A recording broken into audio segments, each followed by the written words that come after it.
Good morning all. Welcome to our Consumer Duty webinar between CCL Academy and Waystone Compliance Solutions. I'm Carwyn Evans, Managing Director at Waystone Compliance Solutions.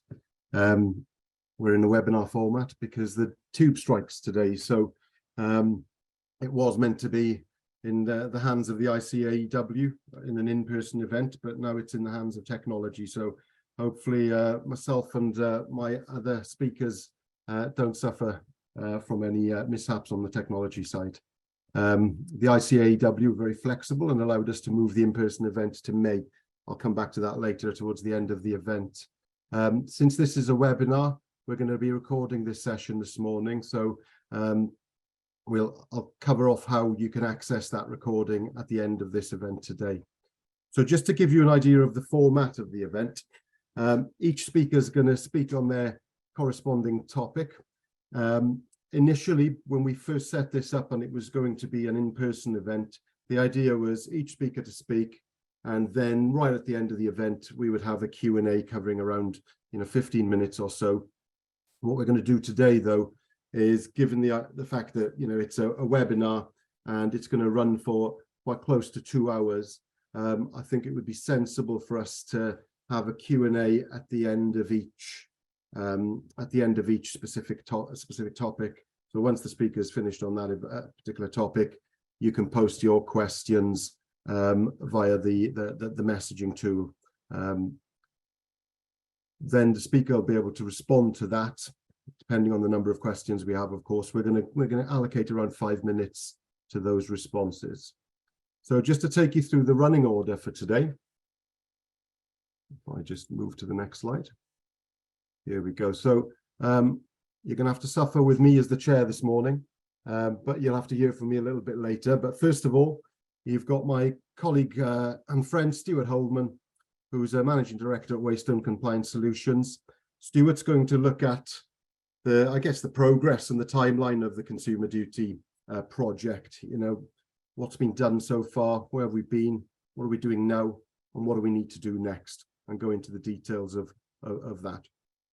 Then we'll pass on to Nigel Sydenham, Director of Compliance Training at CCL Academy. And Nigel's going to focus on the duty, the conduct rules, and what you need to do to train your staff in order to implement a robust and effective framework. Then again, you're back to myself. I'm going to introduce the concept of SDR whilst these regulations are still in consultation, and we're probably not going to hear much from the FCA on this until perhaps May, maybe early June. There's still going to be a crossover with SDR and Consumer Duty, so I'm going to touch upon those points. And then we are going to hear from Peter Haynes, who's the Director of GRC Training at CCL Academy and a formal compliance grandee here in London. Peter's going to cover off challenges for the board and for senior management, so looking at the governance side of the Consumer Duty. Just a quick overview before I hand over to Stuart. Many pundits I've heard saying over the last year or two, just another TCF thing. Consumer Duty is just another TCF thing, but it's far more.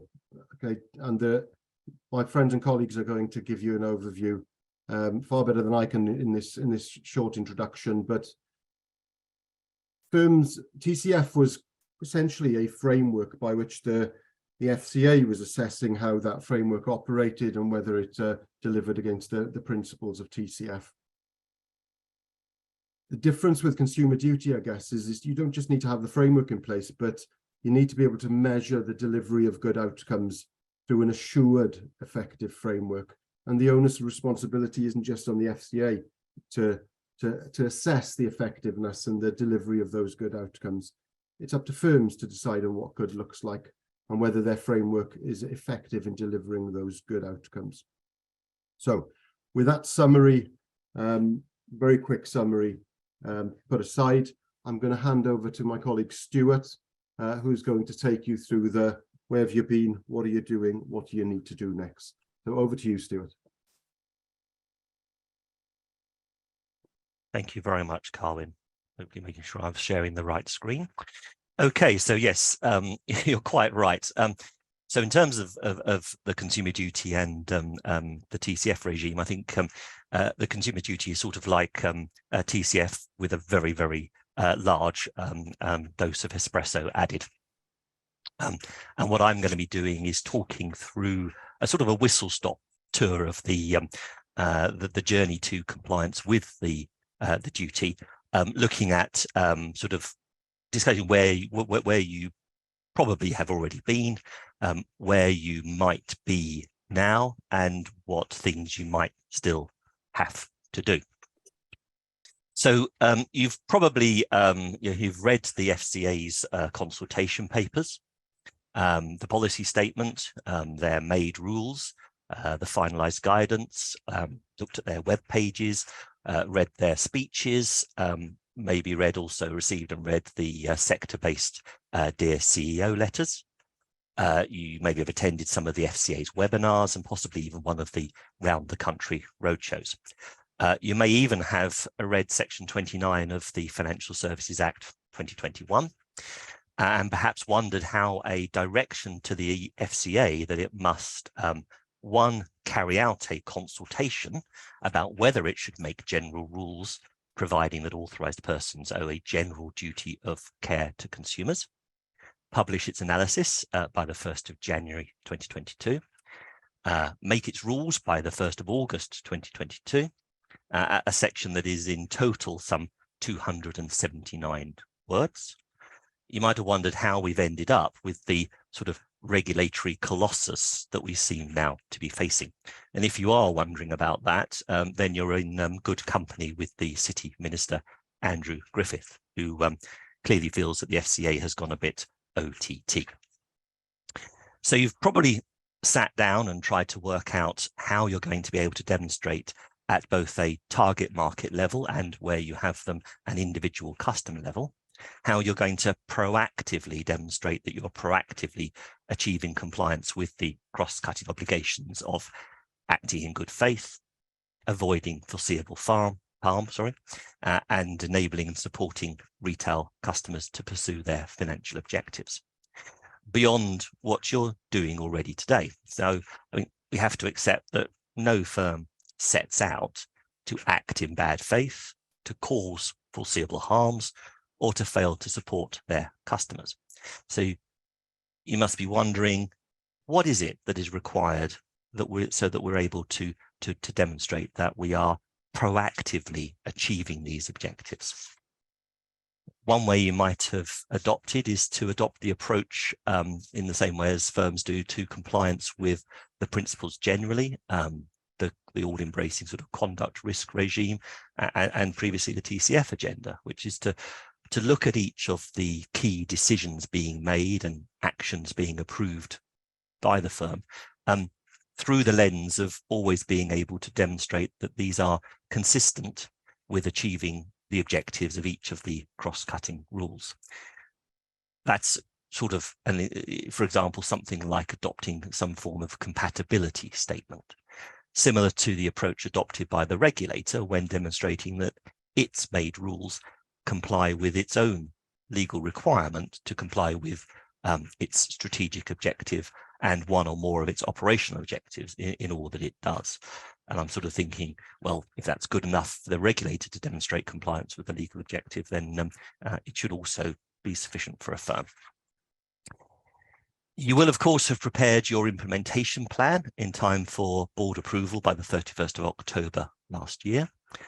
This would have obviously involved providing training to your board, both on the impact of the duty on the firm generally, and specifically the regulatory expectations regarding the board's oversight of the implementation plan. Hopefully you've encouraged and received challenge from your board regarding the steps set out in the application, in the implementation plan, and that all of this has been recorded in your board minutes. Equally, hopefully the board has established a steering committee to oversee progress through the implementation plan and set up a working group to bring together representatives from each area of the firm's operations that are either affected by the duty or will need to play a part in the programme of the firm to get the firm where it needs to be to comply with the duty.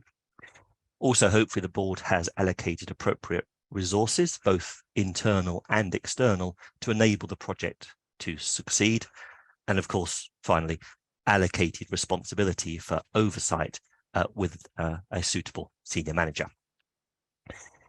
No doubt you've also undertaken an assessment of your firm's business and its operations to identify which products and services fall within the scope of the duty, and which areas of the firm's operations are able to determine or materially influence good customer outcomes. And you have documented this assessment of the scope of the impact of the duty on your firm and had this approved at the right level within the firm and in accordance with the firm's governance arrangements, thereby ensuring that the decision as to what's in and perhaps more crucially, what you regard as being outside the scope of the duty has been taken at the right level within the firm. This is in recognition of the fact that the firm's senior management is responsible for the decision to exclude any area of the firm's operation from the duty. No doubt some of you will have sat down with each area of your firm's operations that are within the scope of the duty to explain to them what is expected of them.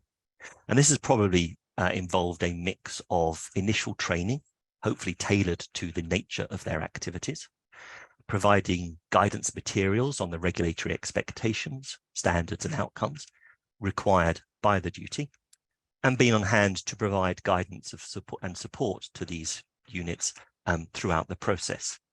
All this being designed to give each area of the firm's operations the tools to do the job that they need to do so that they can play their part in the process.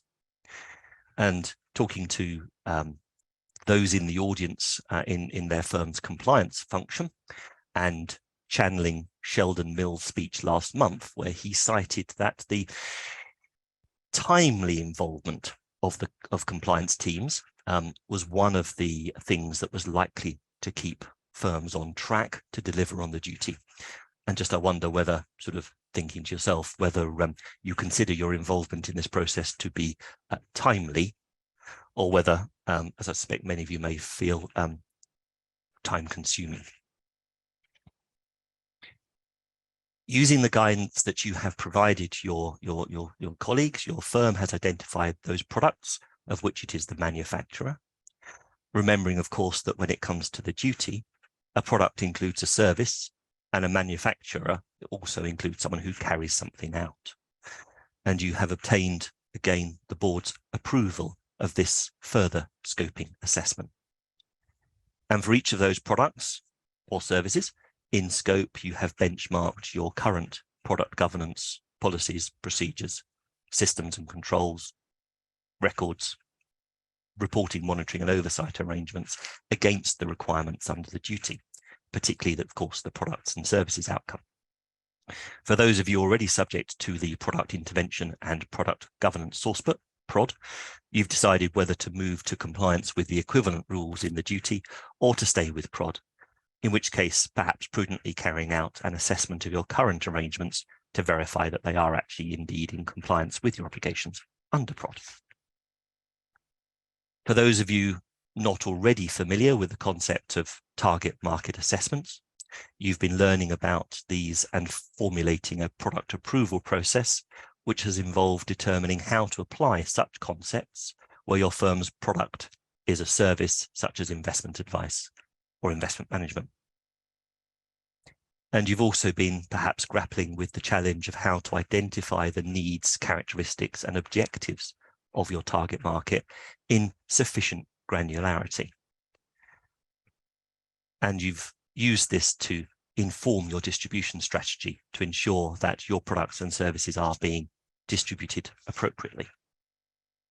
In considering your target market, you have also considered to what extent that target market may include customers with characteristics of vulnerability. And where your firm has direct relationships, how you will pay appropriate regard to the needs and characteristics of retail customers, including those with characteristics of vulnerability. If you've never considered such concepts as characteristics of vulnerability before, you've probably spent time trying to understand what the concept means and how it applies to your target market and retail customer base, and how to put in systems and processes to identify vulnerable customers and to train staff to be able to identify vulnerable customers. For those of you servicing a narrower retail customer base and not the mass market, the process has probably involved trying to understand when your target client base may still, from time to time, or in specific instances, become vulnerable or suffer periods of vulnerability. With the unfortunate reality being that firms dealing with natural persons will always have situations where customers become vulnerable through age, health, disability, bereavement, or financial shocks. And so the firm needs to put in place arrangements to be able to provide appropriate support. Here, firms may, if they haven't already done so, wish to revisit the FCA's finalised guidance 21.1 on the fair treatment of vulnerable customers. As manufacturer, you will have identified who your distributors are and the products that they distribute for you. You have looked at your distribution agreements and verified that they remain fit for purpose for both you as manufacturer and for your distributors, and provide the necessary legal and operational framework for the exchange of information and reporting both up and down the chain. You've looked at your arrangements for identifying the target market for each product to ensure that they comply with the requirements of the duty, and you have satisfied yourself that your distribution strategy is appropriate. And you've started to think about how to standardize the ongoing reporting process between you and your distributors. Alongside benchmarking your products and services against the cross-cutting rules and the products and services outcome, you have probably by now completed your assessment of how each of your products and services delivers fair value to your customers. This has possibly included a review of historic and current price setting sort of mechanisms, processes, and the inputs that the firm has into its price setting decisions and how transparent the firm's price setting sort of decision-making mechanism process actually is. And when considering the inputs into your firm's price setting mechanisms, you have looked at the list of inputs the FCA has set out, while bearing in mind when benchmarking your pricing against the market rate for comparable products and services that the FCA is expecting that the duty will lead to lower fees being experienced by consumers over time. So where might you be now?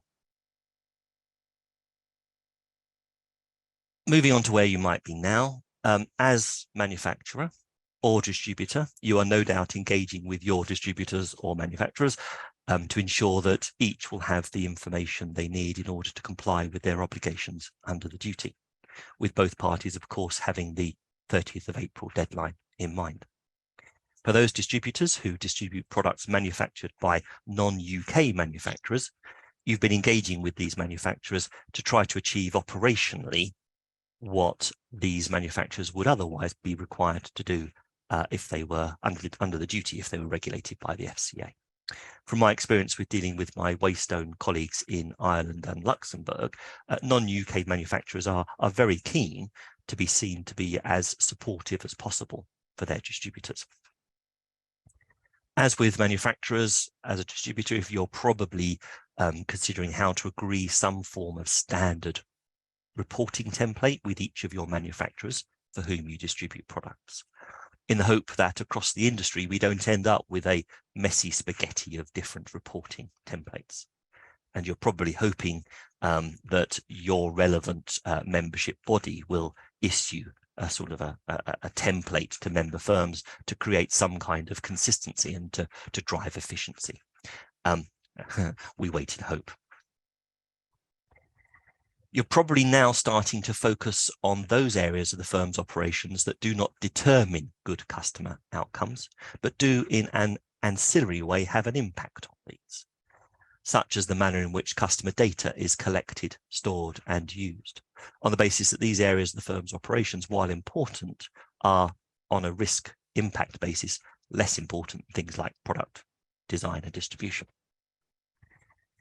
You are probably now starting to look at your marketing function and the way that it currently operates, and beginning to benchmark this the way that it operates against the enhanced requirements of the duty, particularly, of course, the consumer understanding outcome. With the marketing function, this may involve you trying to take a fresh, independent and critical eye to look at your marketing materials, trying to sort of put yourself in the place of your target client base and subsuming within yourself their assumed characteristics, including, of course, any characteristics of vulnerability, such as, for example, being one of the 1/3 of adults in the UK that have poor or low levels of numeracy involving financial concepts. Your review of your marketing function has possibly involved considering whether it is the case that sufficient effort, care, and resource is being devoted to ensuring that the firm's marketing material makes sufficiently clear the product's characteristics, its costs, risks, and its limitations. Sufficiently clear, that is, so that these may be understood by the target audience. And some of you may be grappling with trying to work out how you are going to be able to test the consumer understanding of your communications. And the reason why this is important is because it's important to be able to demonstrate that your target consumers have understood your marketing communications. And this is because while the FCA make it clear that the duty is not intended to protect consumers from risks that they have accepted, the FCA stresses that consumers can only be seen to accept risks that they have understood. And this means that firms need to ensure that their approach to risk warnings, approach to explaining the limitations of the products, is such that it enables the target consumer to understand what they're being told, what these risks are, and what the outcomes might be for them if they materialize. And this, of course, again, as the FCA points out, this means doing more than just including the standard or even the mandatory risk warnings that have to be included as part of the regulatory requirements. It's doing more than just this sort of minimum or mandatory standard. It's expanding on these to be able to demonstrate that you're taking sufficient steps to ensure that your target consumers understand the risks and the limitations of the product or service. And therefore, by having understood them, you can then be satisfied that they have accepted them. Now, this approach to say that the issuing of the risk warnings alone is not necessarily sufficient, even though it is mandatory, echoes a regulatory theme of the past few years, where the regulator has been at pains to say it's all about ensuring that your client has understood what they're being told, not simply been provided with the sort of black letter risk warning that's mandated. You're probably also looking at your customer support function and looking at how the firm supports its customers throughout the customer journey, including when they have ceased to be a customer and need further help, and whether the approach the firm takes to supporting its customers receives as much focus and resource as the firm devotes to trying to get them as a customer in the first place. For example, does the new business phone line get picked up straight away, while existing customers phoning the helpline have to join a queue? Also, the question is, to what extent does the firm devote resources to proactively go looking for potential failings, rather than just, at least I hope, reacting appropriately to problems that are identified by things like customer complaints? You are probably also considering how your complaints management function may need to be enhanced to ensure your firm is able to take appropriate action where instances of foreseeable harm have been identified. So what might you still need to do? Unless you're sort of fantastically well resourced and have been left alone to get on with your steering your firm towards compliance with the duty, all the while somebody is getting on with your day job, you probably still have a number of things on your consumer duty to-do list. If that's the case, it's important to remember that the FCA recognises the considerable amount of work that moving towards compliance with the duty represents. And the FCA acknowledges, but without necessarily accepting, the concerns from many sectors of the industry that there will be difficulty in achieving compliance across all areas of a firm's operations by the deadline. Here, the FCA expect firms to take a risk-based approach and so focus on sorting out the higher risk areas first and then moving down the risk rating.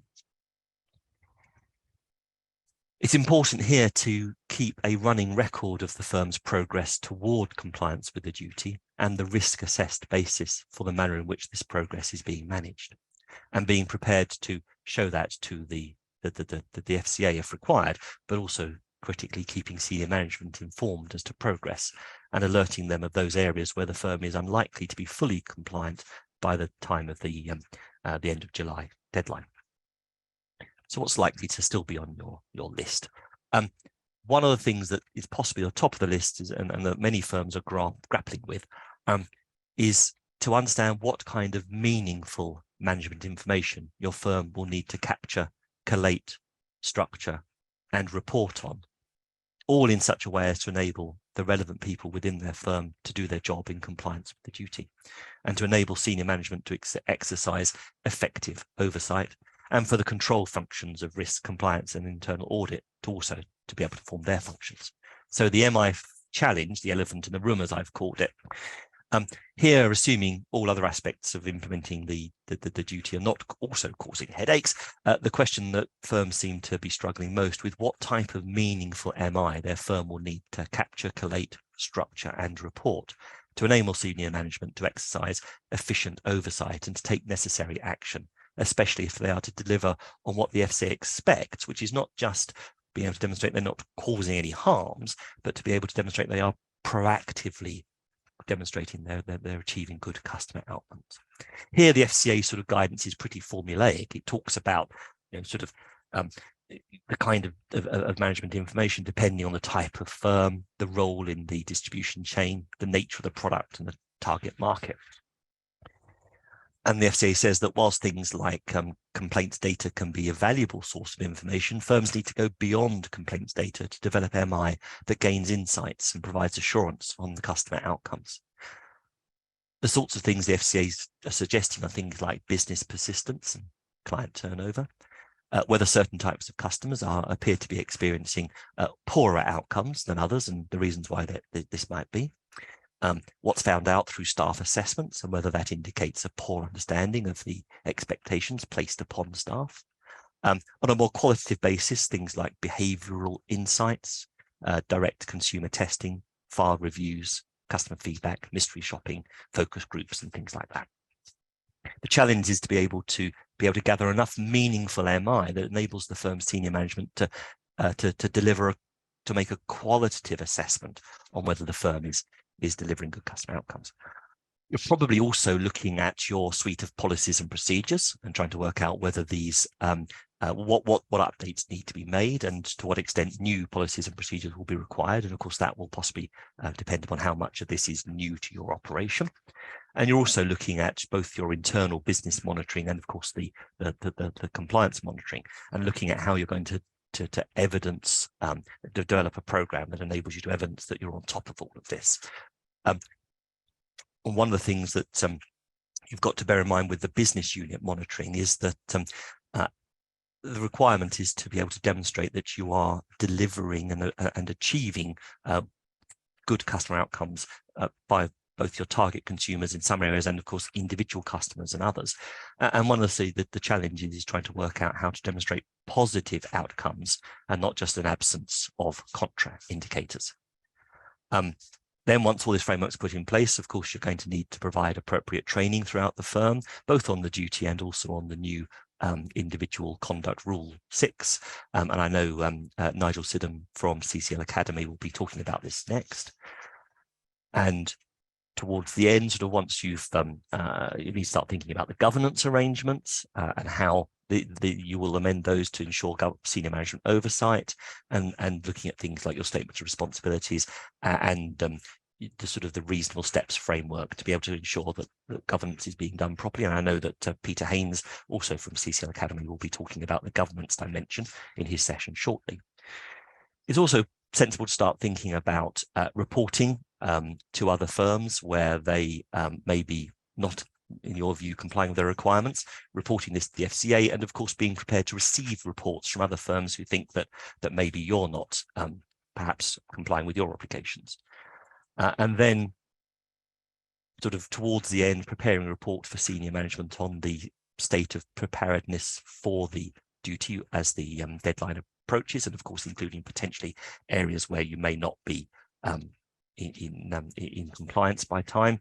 And then just a final sort of sting in the tail to think about, once all that's been done, the dust settles on the consumer duty, focus on the fact that principles 6 and 7, that to a certain extent, I think has possibly always been more retail focused. Well, now they'll only apply to your professional client business, if I can call it that. And therefore that might mean that there's more focus going forward on the way in which you treat your professional clients. Well, I hope that has been of assistance. I'll just see what sort of questions have come in. Hello and good morning, everyone. It's a pleasure to be with you this morning. Unfortunately, we couldn't host you in person as we would have liked to have done, but as you've heard from Carwyn, it has at least enabled us to host more of you, which is a real pleasure. So for those of you that don't know me, my name is Nigel Sydenham. I'm Director of Compliance Training here at CCL Academy. The topic then that I have over the next, say, 20 minutes or thereabouts, the duty, the conduct rules, and training your staff. And as I was thinking about this, I really broke this down into 3 questions that we're really going to try to address. I won't go as far as necessarily to say we can answer them completely, but we can at least explore them a little bit over the time that we have available this morning. So what impact does the inclusion of the new conduct rule have on the way firms implement the duty? What role does training play in embedding the duty, and what are the potential pitfalls and limitations? Let me just start by picking up on that first question.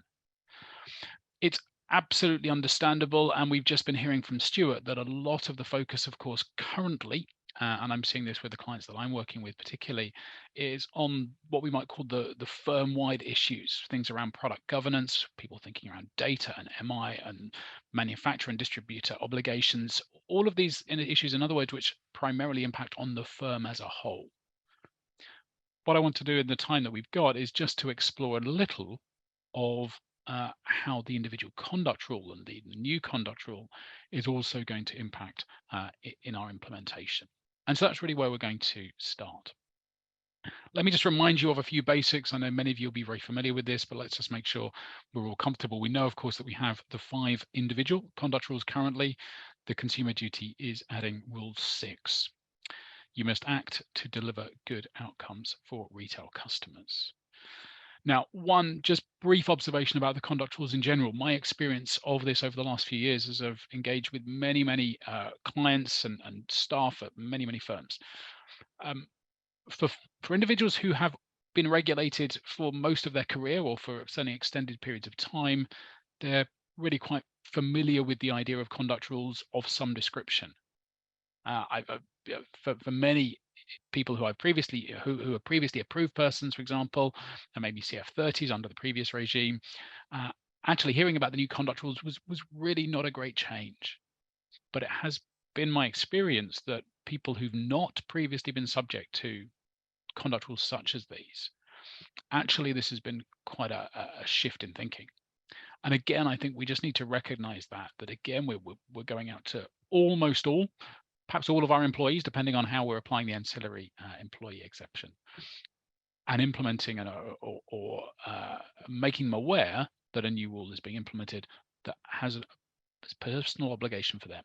You must act to deliver good outcomes for retail customers. Now, as we were just hearing from Stuart in relation to, of course, the principles, we know the same is true of the individual conduct rules. The rule 6, the new rule, only applies if the activities concerned are retail market business. And in other words, there is a direct parallel with the principle. So if an aspect of your business is subject to principle 12, then the employees are subject to rule 6 in relation to those activities.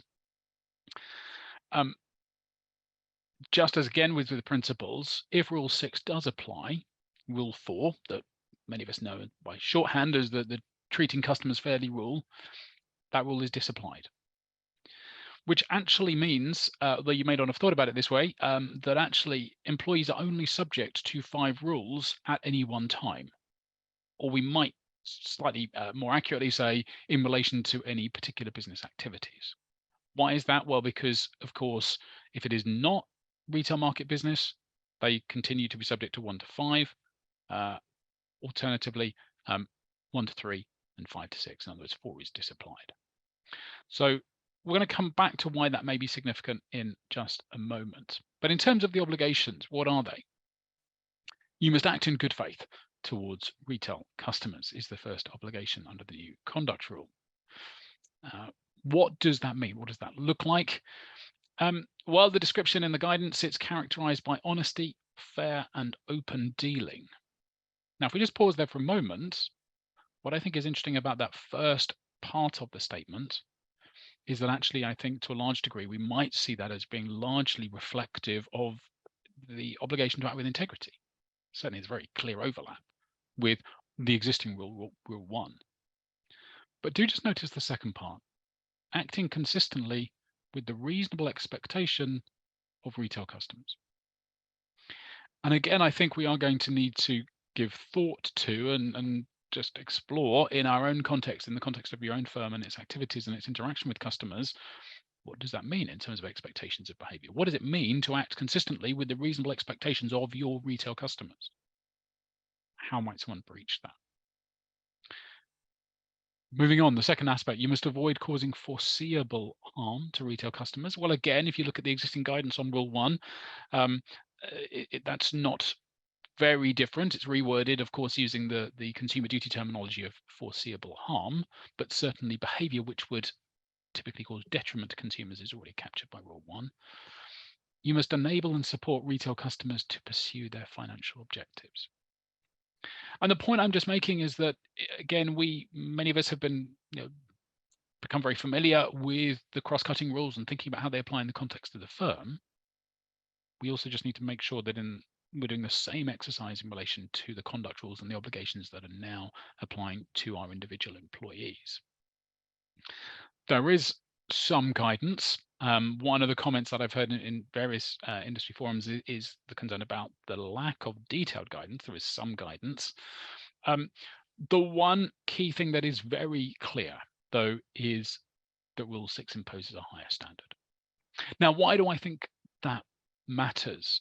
The crucial point, in other words, is it's not just that Rule 6 coverage is broader in the sense of there are more aspects to it, but also it's deeper in the sense of it applies, it has higher expectations, it applies a higher standard.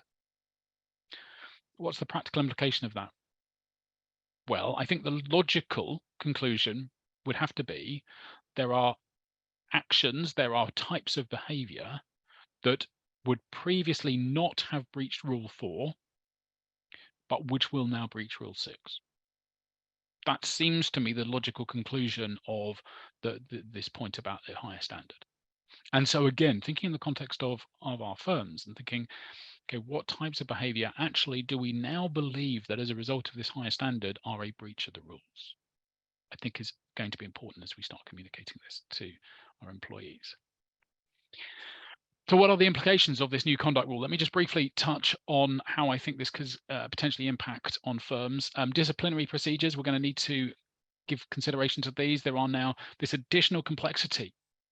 Of course, if all of our business is retail market business, that is perhaps arguably simpler because we know the Rule 6 will apply in place of Rule 4. Rule 4 will be disapplied. But particularly for firms which have retail market business and other types of business, we will need to be thinking about our disciplinary process and ensuring that actually we are applying those correctly. We've already made the point as well that our employees are being held to a higher standard. We know there are obligations around breaching. Most of you will be familiar with the fact that if a firm takes disciplinary action, essentially a formal written warning or beyond in relation to a breach of the conduct rules, there's an obligation to report on that. Now, let me just give you a little bit of context around that point about reporting with an interesting piece of information. Actually, a question for you to reflect on. We're going to give you a chance to respond to this on screen in just a moment, but here's the question. How many breaches of the conduct rules by non-senior managers do you think were reported to the FCA in 2022? Now, I don't expect you to know the number, but it will be interesting to see what your sense of this is. So that should now be on screen for you. We'll give you a few seconds to make your selection. Please do, if you've got a moment. We've had about a quarter of you. It is anonymous, by the way. I should have made clear your on-screen response is anonymous. Give you a few last seconds if you haven't voted. Had over half of you respond. Okay, enough. Last opportunity. Okay, we will end it there. Let me show you the results. Okay, really interesting. Your perspective on this is in terms of what you're expecting to be the case. You can see a real range of views, but the single most popular answer A, and then it goes down quite neatly, doesn't it, down through the order there. Well, the actual answer, 3,571. That comes from a Freedom of Information request response I received from the FCA, having asked this question of them. Again, it's perhaps a topic for another day, the whole question of reporting of conduct breaches, but I think it does just set us in context. The FCA, we know, regulates around about 50,000 firms. Between those 50,000 firms, clearly we're talking about hundreds of thousands of employees across the sector, potentially subject to the conduct rules. So even my back of the envelope maths will tell me that, you know, less than, perhaps significantly less than 1% of employees are on an annual basis being reported. Again, just an interesting observation about the level of reporting that is taking place and the way that firms are making those decisions. Finally, of course, the new conduct rule is going to feed into complaints. Now, in one sense, those of you that are familiar with the regulatory reference rules will know it is one element of that is the fact that firms will be responding to, for example, a conduct rule breach or disciplinary action. But do just remember as well, again, some of you will be aware, the third kind of leg of the obligation around regulatory reference disclosures, disclose any other information that's relevant to assessing whether a candidate is fit and proper. And the example that the FCA gives in its own guidance is the number of upheld complaints. Let's just play out a very quick scenario. If we have an individual employee and we have received a complaint, or maybe even multiple complaints, which state in the language of the consumer duty that, you know, the client has experienced a poor outcome. If we uphold that complaint, now it may be that we conclude the behavior concerned does not breach the conduct rule, is not sufficient to actually be deemed a breach of the conduct rule. But if it is an upheld complaint, it may be something that we decide, we conclude that actually is going to be necessary to disclose. And again, I just wanting to flag up the complexity of these issues.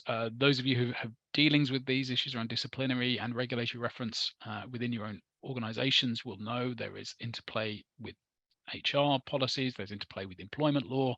I think what we just need to recognize is that the new rule is going to add a further layer of complexity to those decisions. So what role does training play in embedding understanding of the duty? I think I'd want to be clear about perhaps three aspects of this. Firstly, board or project team. I think what's been really interesting as I've been working with some clients just very recently on this is that, of course, firms have delivered training to boards potentially now 6 months ago, prior to the implementation plan. I just want to pose the question for you, to what extent have you felt it necessary to revisit that? Do you feel that would be helpful? I would just, again, remind you, the FCA has been very vocal in terms of its expectations over the last couple of months. We've seen a lot from the FCA. We've mentioned already the sector letters, speeches, all of these things which have increasingly articulated the FCA's expectations. Now, of course, it may be that you've been briefing the board all the way through on this, and that knowledge is very sound and robust. I would just want to raise that question for you. The second point, I found that I have increasingly found with these sessions is that they give the opportunity for whoever's facilitating that training effectively to act as a critical friend, to raise questions, to challenge potentially some of the decisions that have happened, in the sense of just raising the question, where are the issues here within the organization. I very recently delivered a board training with a very high caliber group of directors, and some of whom I knew were very, very familiar with the rules, but actually a very interesting conversation as a group. And it was very much a conversation to say, okay, we know you know the rules, but what does this look like internally? What are the issues that you're hitting? Business leaders, again, I think we're finding increasingly that we're now at the point where people who've not been directly involved in the project planning process, maybe not been part of the core project team, but again need a real understanding of the impact of the duty on their business area. And then in terms of employees, thinking about the impact of the duty on their day-to-day role, but also, again, the significance of the conduct rule, understanding that. Just a reminder for you of something I'm sure many of you will be familiar that there is an obligation to ensure that employees who are subject to the rules are notified of them. And of course, a part of that could be training. But if we look at the final point here, point 2, that those who are subject to the rules have an awareness and broad understanding of all the rules in COCOM. I just, again, want to put it out there, the question, if you think about the training you have delivered and think about the level of knowledge retention that you've expected of your staff. My rule of thumb, having delivered very many of these sessions, refresher sessions, where I know that staff have previously received training on the conduct rules, my rule of thumb is about 40% will tell me, if I ask anonymously and make it very clear that they're being asked anonymously, about 40%, 35 to 40% will tell me they don't know any of the conduct rules. The rest of the group will typically answer either 1, 2, or 3. If I see a 5, it's very often because there's a member of the compliance team in the room. So again, just let's be realistic about the level of knowledge that maybe some of our employees have. The second point, though, the practical application. One of the things, if we go back to the FCA in terms of its stocktake report, now this is back to 2019 when it first looked at the implementation of the SMCR, but it found in terms of training that firms weren't always sufficiently tailoring their conduct rule trainings to staff job roles. Now, maybe you say that actually, well, that was 3.5 years ago, and actually, since then things have moved on, and I think to some degree you're right, but I think we might have to be honest and say, actually, across the sector, there is still a significant amount of fairly generic conduct rule training taking place. I want to just zero in on that final point I've highlighted. The ability to explain what a conduct breach looked like. A really crucial element for me, I think, of ensuring that training is effective and that it has embedded understanding. Because training needs to do more than just make employees aware of the new rules. Some of you I know have heard me use this analogy before, but one of my favorite movies, Philadelphia, and in that movie, the Denzel Washington, or his character, has this catchphrase, explain it to me like I'm a 4-year-old. What's that got to do with the consumer duty? What has struck me time and time again about the consumer duty, one of the biggest challenges is that it asks us to consider questions which are in many ways childlike in terms of their simplicity, but actually can be really quite challenging to answer. And so for me, training our staff on the consumer duty, training our staff on the new conduct rule really is going to be in part about helping people to understand and to be able to answer these questions. Now, how could you demonstrate that your customers experience good outcomes? How would you know if one of your firm's customers had experienced a poor outcome? And then picking up on the point the FCA made, do they actually understand how could someone in your rule breach the new conduct rule? Some questions there to grapple with, but just making the point that it is more than simply telling people, well, you know that there are 5 rules, the FCA has added a 6th. Our training needs to do far more than that. Then a final statement, which I make, as in my role, I suppose I have to make somewhat begrudgingly, but it's of course true. Training has its limitations. It's not going to do all the heavy lifting that is needed to be done. This just a quick extract from the Consumer Investment Sector letter. Cultural change can't be achieved simply by making adjustments to governance, MI and processes, and I would add to that, the FCA didn't say it, but I would add or training. These can support change, but firm senior management need to clearly demonstrate to employees what putting good consumer outcomes at the heart of their business means in practice. Firms which view the duty as simply a change in governance and processes are unlikely to succeed in delivering good consumer outcomes. A whistle-stop tour through those three questions. We've got just a quick point. Fantastic. So as I discussed right at the beginning of this morning's event, I'm going to be covering off how SDR fits into the Consumer Duty programme. I guess, like most people, the idea of ESG and the hearing about ESG is it's almost as common as hearing about the cost of living crisis. Okay, so it's one of those things that is going to be a factor in financial services for a long, long time. And the reality is that the FCA had held back for some time. So in October 22, they released their consultation paper, which was quite a while overdue, but eagerly anticipated, on SDR and investment labels. And essentially this consultation paper is looking to align the FCA's statutory objectives of protecting consumers and market integrity, to tackle greenwashing, which has become a strategic priority for the FCA, and to enable consumers to trust ESG investment products. So one of the reasons why we kind of decided to bring this in today was that there's a significant overlap in what the FCA set out in SDR with the principles of consumer duty, and firms should be considering bringing that into their consumer duty project as a scalable extension of the rules in reality. Even though the rules are still in consultation phase, they are likely to be published in June this year, with the first set of rules coming into force on the 30th of June this year. So just before I go into where the overlaps are, I'm going to give you guys a quick overview of what SDR is in a nutshell. Okay, so there are 6 essential parts to the new regime. So the first part that I'm going to cover is the labeling part of the regime. So there's 3 labels effectively of in-scope products that you can have. So, and you need to qualify to be able to label your products with one of these 3 specific labels. So the first one is sustainable focus. That's a product with at least 70% of the portfolio that meets a credible standard of environmental and social sustainability characteristics or theme within those products. So that's, it's a significant proportion of a portfolio.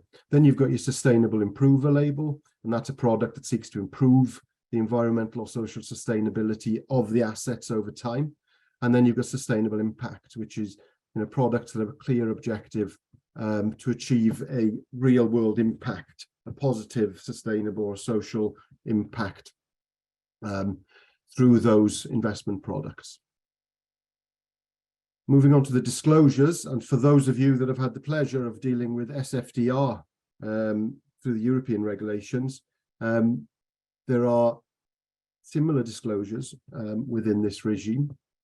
The consumer-facing disclosure, that's not something the SFDR covers, but SDR does. This again moves it back into the realm of consumer duty, where these are similar to the kind of key investor information documents, and will help consumers understand in plain English what the product's sustainability features are. They need to be clear, concise, consideration of accessibility and comprehension. So people that are being marketed these products, they're able to access these disclosures, and they're able to comprehend what's being said in them. It's not jargon, it's not technical, it's simple language that they're able to read and understand. Then you've got detailed disclosures. They're essentially targeted at more institutional or professional type of investors. And it's very similar to the pre-contractual disclosures that you've got within SFDR. But you've got then, so pre-contractual disclosures itself is the product before somebody purchases it. Ongoing performance information is information that is shared with investors in those products to demonstrate how that product's performing against the assertions that the marketing material made up front. And then sustainable entity reports that impacts on some of the larger managers that would fall within the SDR regime. And then you've got naming and marketing rules. So again, this is trying to set out, I guess, rules of play for if you're marketing or selling products and you don't fall within the labeling criteria, then you are going to be prohibited from using certain terms. And this isn't a defined list here that I'm sharing with you, but just sensibly ESG or constituent parts of that. Climate, sustainable, sustainability, responsible, green, Paris aligned, net zero, all of these terms are going to be restricted unless you fall within the labeling regime. A term like impact, for example, would be restricted even further. So it's only within the sustainable focus or sustainable improver labels that product, that word can be used in naming a product. Then looking at distribution channels and anti-greenwashing rule, which I'm sure most of you have heard about. The distribution channels piece is a huge cut across with the duty. The SDR's likely to expect distributors to display the label information prominently accessible to all potential investors, and the distributor can't use sustainable investment labels for a product other than the ones that have been assigned for that particular product. Again, this is going to take a considerable process and consideration from product manufacturers down through their distribution channels, and looking to consider how that process will work, what MI, what information around that would need to be put into place. And then you've got the anti-greenwashing rule. So this is just doesn't exist in SFDR either, but it's essentially a rule that's going to bolster the existing fair, clear, and not misleading, marketing requirements, but through a sustainability lens, and it strengthens the existing financial promotion rules and Principle 7 of the Principles for Business. And that's going to be the first rule, effectively, that's going to come in, and that's going to cover, all firms that are marketing the investment products throughout the UK. So let's look at where consumer duty and the SDR intersection crosses over, I guess, more clearly. So, as I mentioned right at the beginning of this particular piece, was that the FCA's objective is to build trust and integrity in sustainable investment products. There are governmental goals around the world, but here in the UK as well, in particular, to transition into a net zero economies, and having these rules in place helps drive the market that way and helps bring the transition around more quickly. So it becomes a significant objective for the government and therefore for the FCA. The outcomes of what the SDR is looking to achieve effectively align with consumer duties requirements for firms to act in good faith, and for consumers to be given the right information so that they can make timely, informed, effective decisions. Nigel mentioned, ask the questions a 4-year-old would ask. And with Mother's Day coming up, I'm always think about it from my mother's point of view. She's typically robust at questioning, certainly me. But if she was given certain information, she should be given information that makes sense to her, that she's able to comprehend that information, and she's able to ask sensible, reasonable questions around that information that she's read, and is able to access that and consider it with enough time in order to make an informed decision. Very much aligned with the way a consumer duty has been built out. Also, as well, taking into consideration the consumer understanding outcome. SDR's consumer disclosure needs to be clear and concise. And again, this concept of accessibility and comprehension is a fundamental part of SDR and overlaps significantly there with consumer duty. Again, all about time, all about access to the information. It's not about an advisor or talking about a product. Consumers need to be given that information. They need to be able to read it, to understand it. It needs to logically make sense to them so they can make an informed decision around those potential investment opportunities.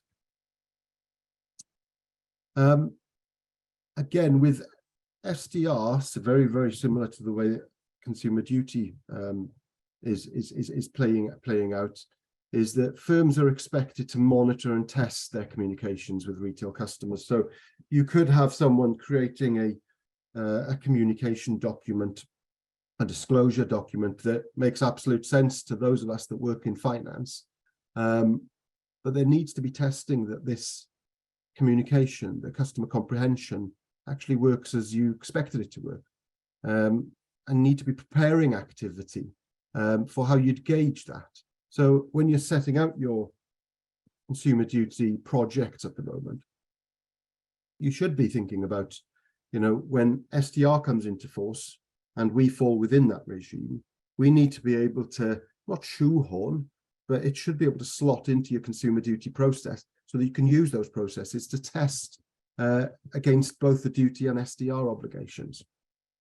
You should have processes in place, and Stuart mentioned this earlier, of monitoring and testing around your communications, the effectiveness of that, so that you've got the ability to understand if there's foreseeable harm potentially pending.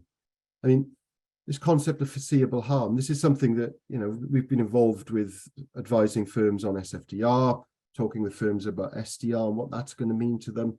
If you think about, you're going to put your product into, let's say, the sustainable focus labeled product. If you as a manager, so if you as a product manufacturer have concerns or reservations that you're not able to maintain more than 70% threshold under that labeling requirement, then that could be seen as a foreseeable harm, because investors are coming into it expecting that product to perform in excess of that threshold. So if there's any doubt around that, or if you don't think you can meet that requirement, you shouldn't be going into it without any concern. You should consider how we would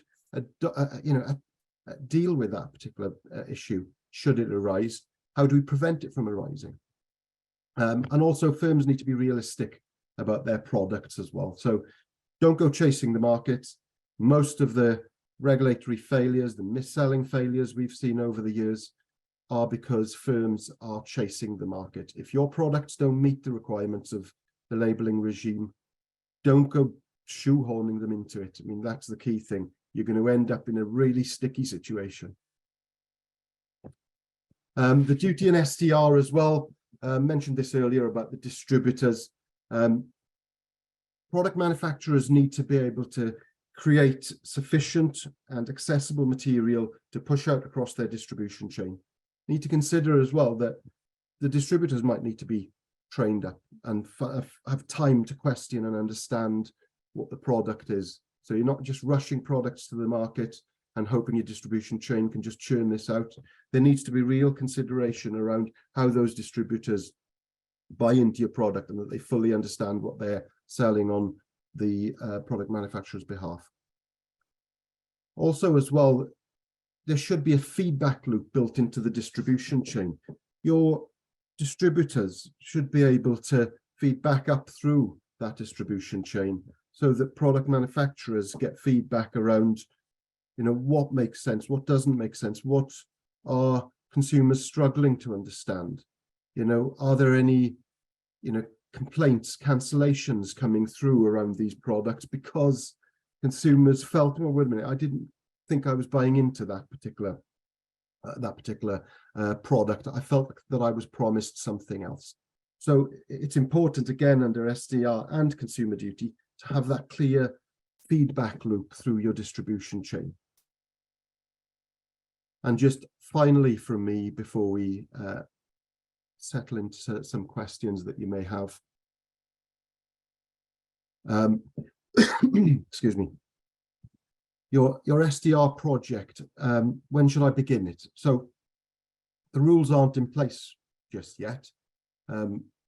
Conversations that we've had with those close to the setting the rules, it's probably unlikely they're going to change dramatically. There's always some amendment following consultation paper to final policy statement. However, there's enough in SDR, there's enough in what we know about consumer duty for us to think carefully about. This is our consumer duty project. We need to allow that project to have an access point for when SDR gets finally published, so that you're able to build your SDR compliant products into your consumer duty life cycle. So the governance, the product reviews, the challenges around languages, all of that stuff you've got within your consumer duty project, the training that you have, all of these elements, you'd need to be able to slip your SDR products into that like any other new product that you've got. So it's a case of just considering what's coming down the line.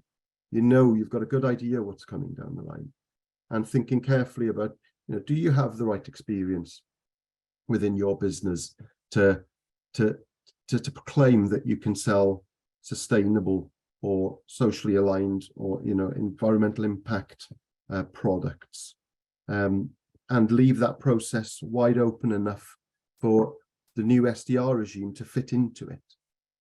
There's no point, and this is coming from a consultant's point of view, there is no point in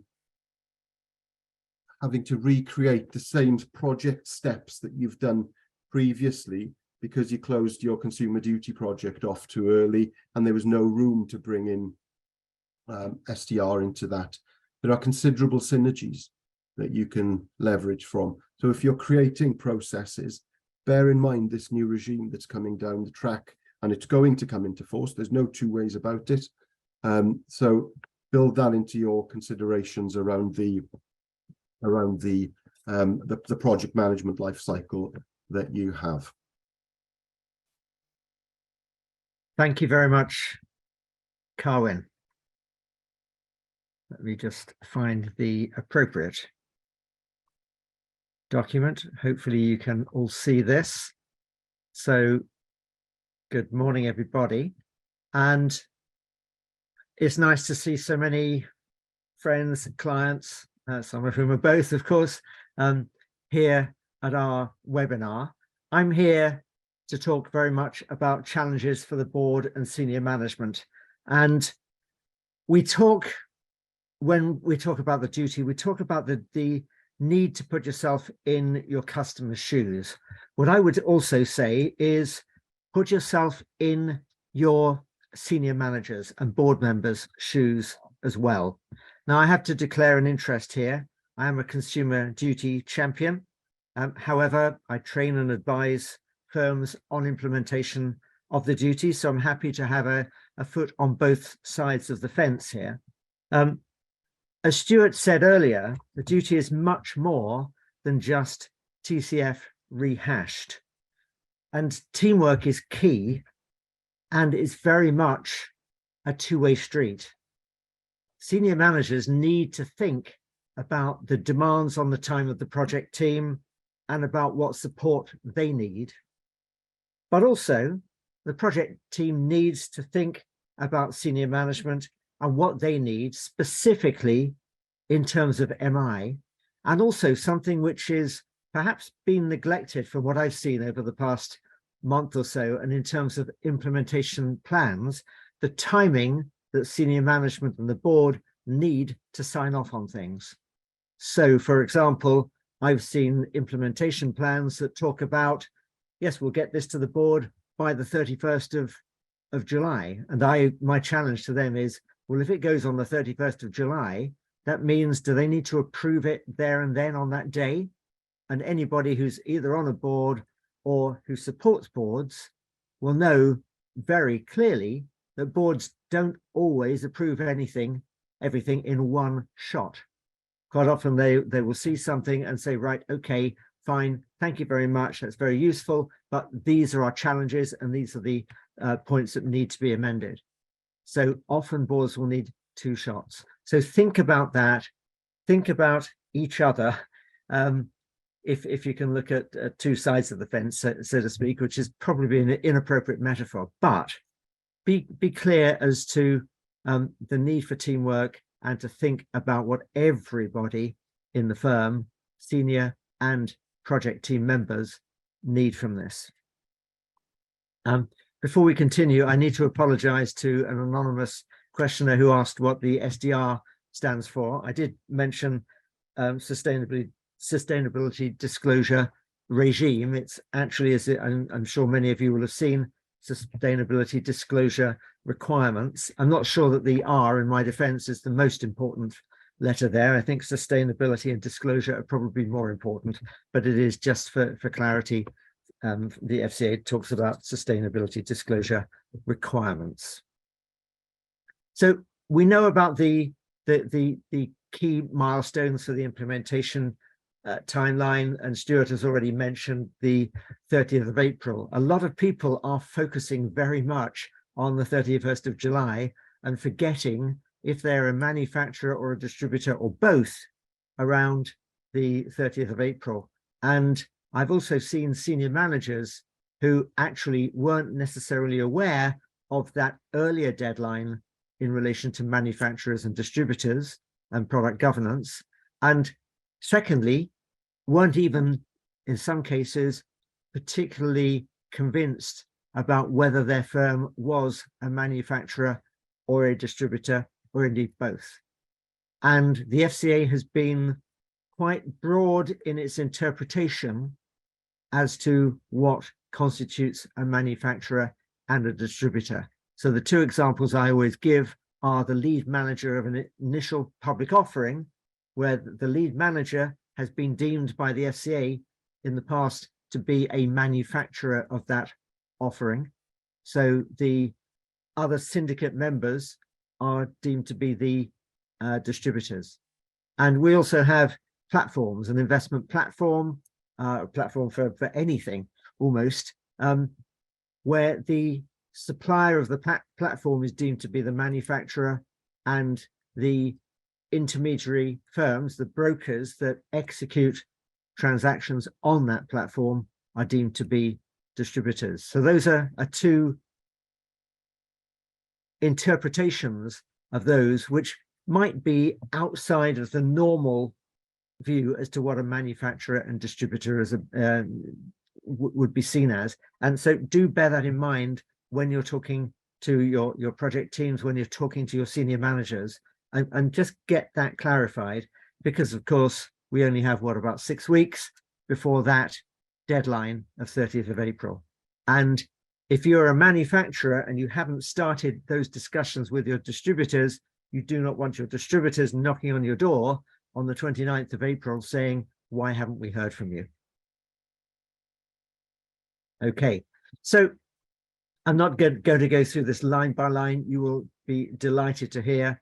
And also Stuart kindly mentioned a few of these points. But when we're looking at senior management, it's all very well focusing on the outcomes and the MI, but there are higher issues to consider. So think about the culture and governance, and think about the firm's purpose, culture, vision, values.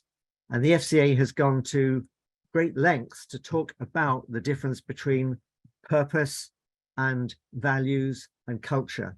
I'm not going to go into that now, but please do have a look at that, because these are questions that the FCA has suggested should be discussed internally within firms. Now, we all know what that means. If the FCA is saying these are questions that you should be asking internally, it also means these are the questions that the FCA will be asking your senior management if they come in to do pre-implementation reviews or post-implementation reviews. I think post-implementation reviews are absolutely nailed on. They will happen. Pre-implementation reviews are already happening.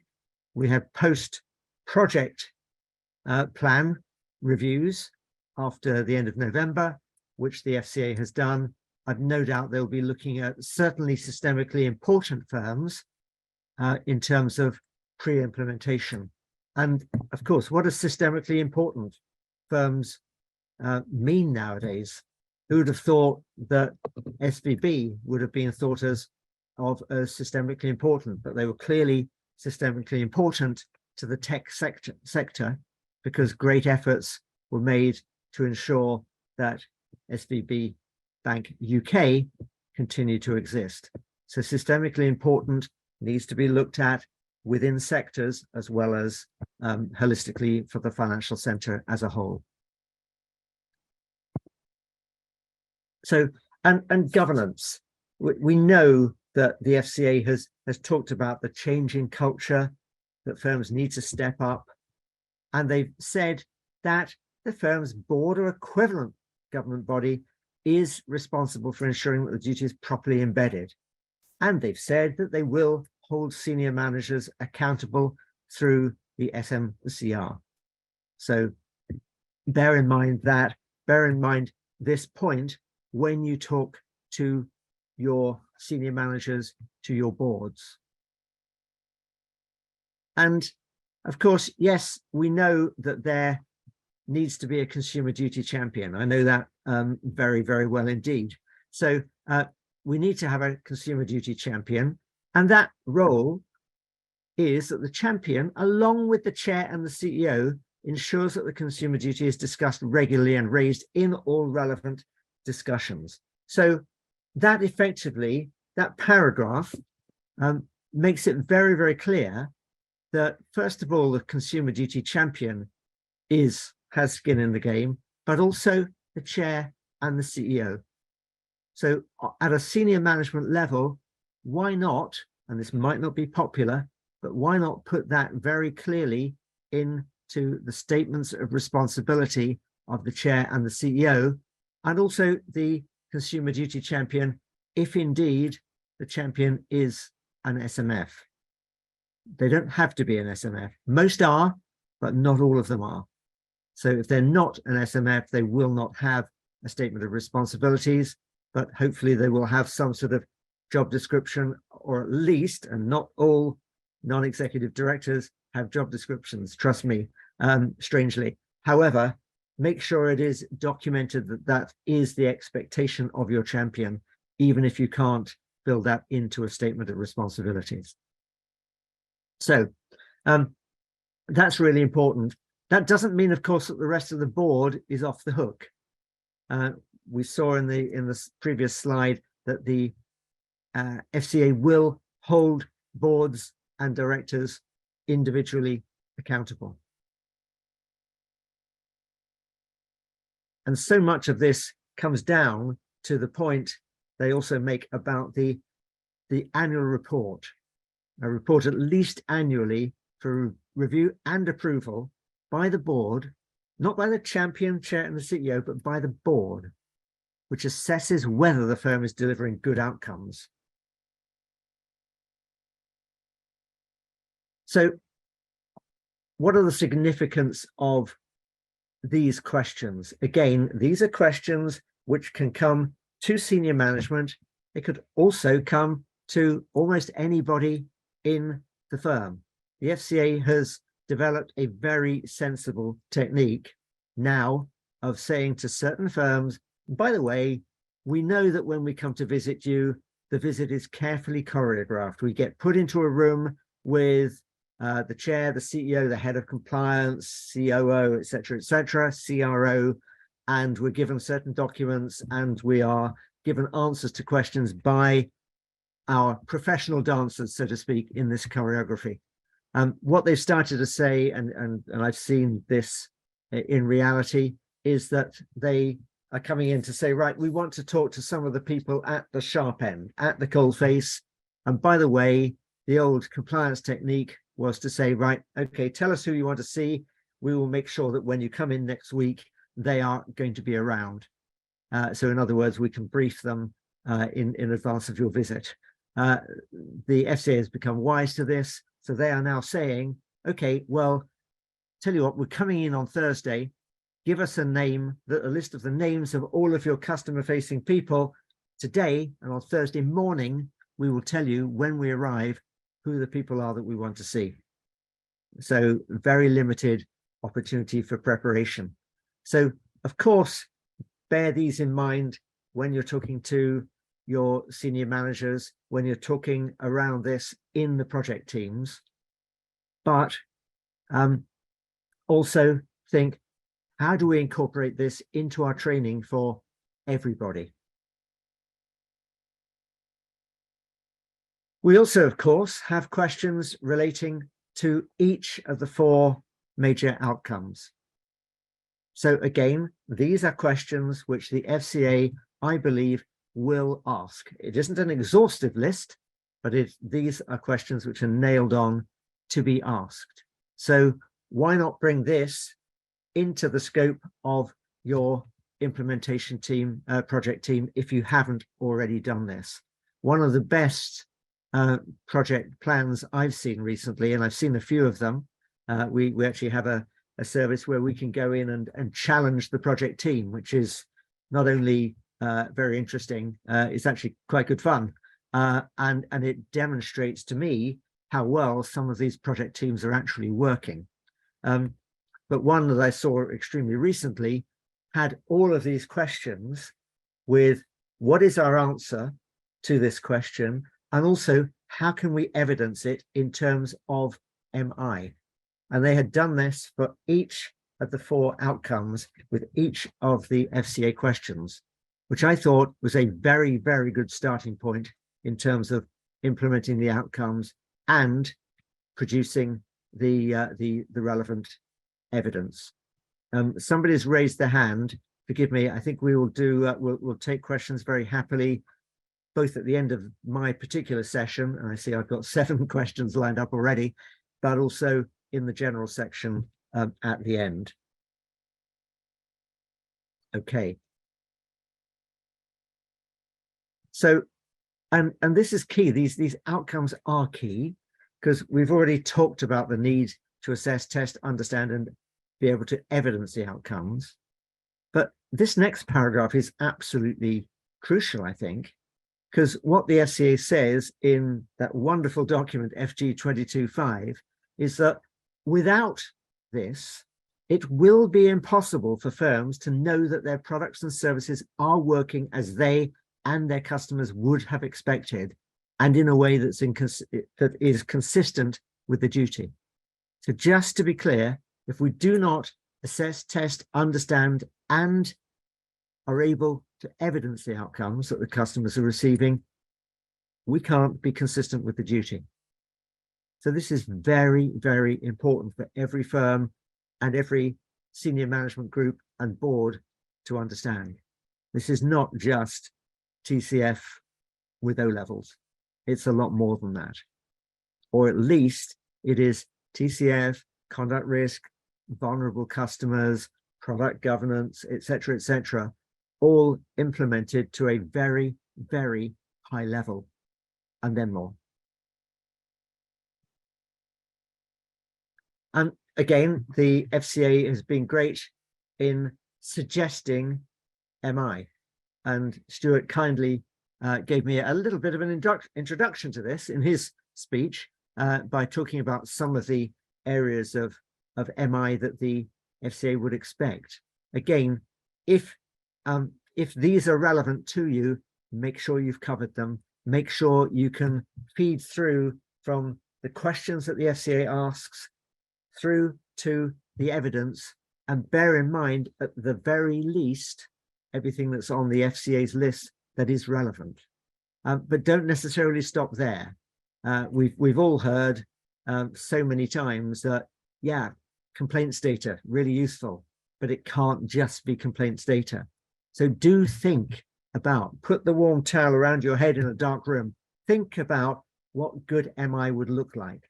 Think about what the board would expect to be able to evidence the outcomes. and talk to the board before the 31st of July to get their view as to what good MI would look like in this respect. Remember, it's very much a two-way street.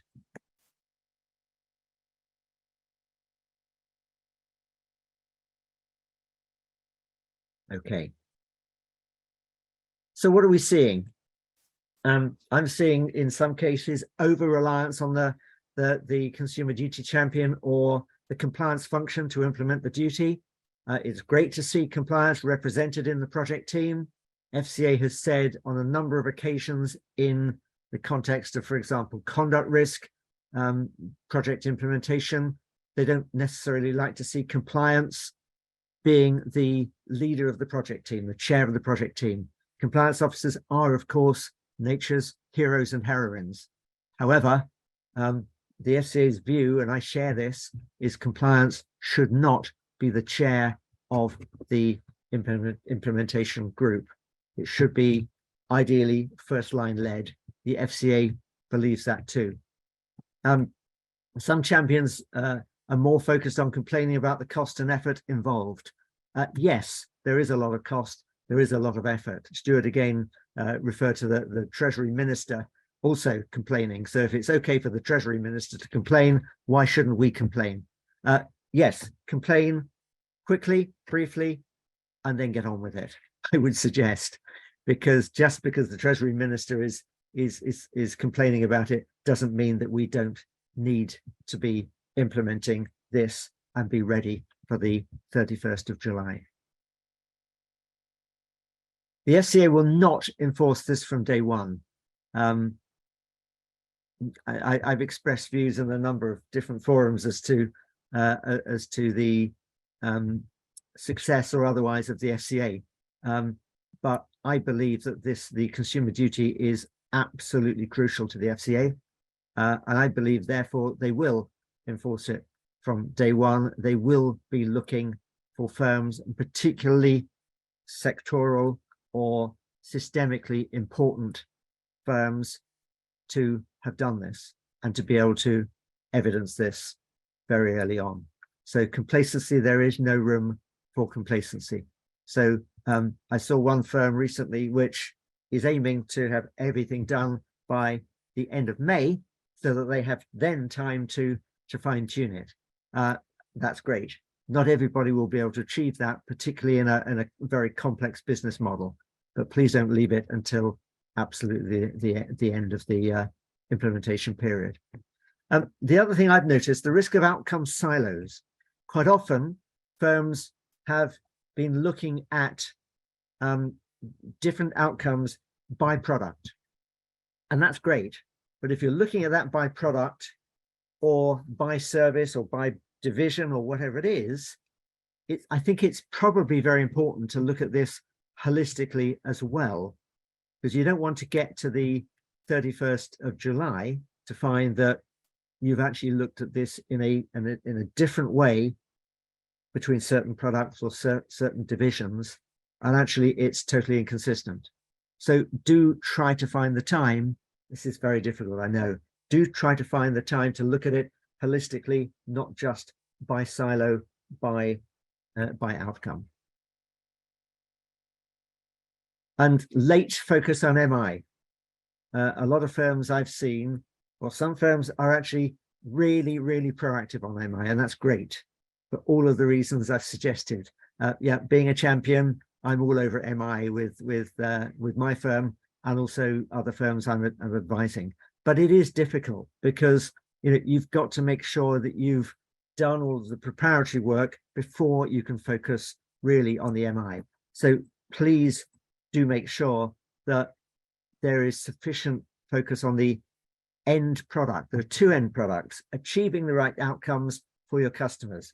Absolutely central to this, but also giving the board the MI to be able to say, yes, we have assurance that these outcomes have been achieved and we have the evidence. And what are we seeing? We're seeing data, or in some cases, lack of it. I was talking to one firm about the difficulties of having a 350-page board pack the other day. You know, I've been there. It's horrible.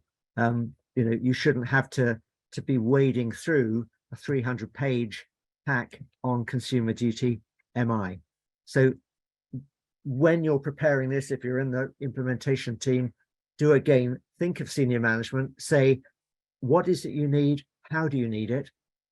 And senior managers amongst us, we should also be saying, actually, this is what we need.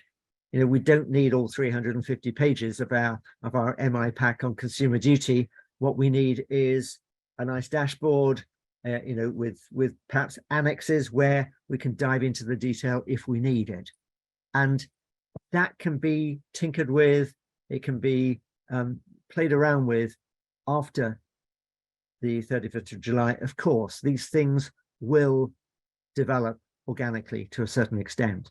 But if you can have that discussion and have that sympathy for the producers and the consumers of the MI as we go along, so much the better.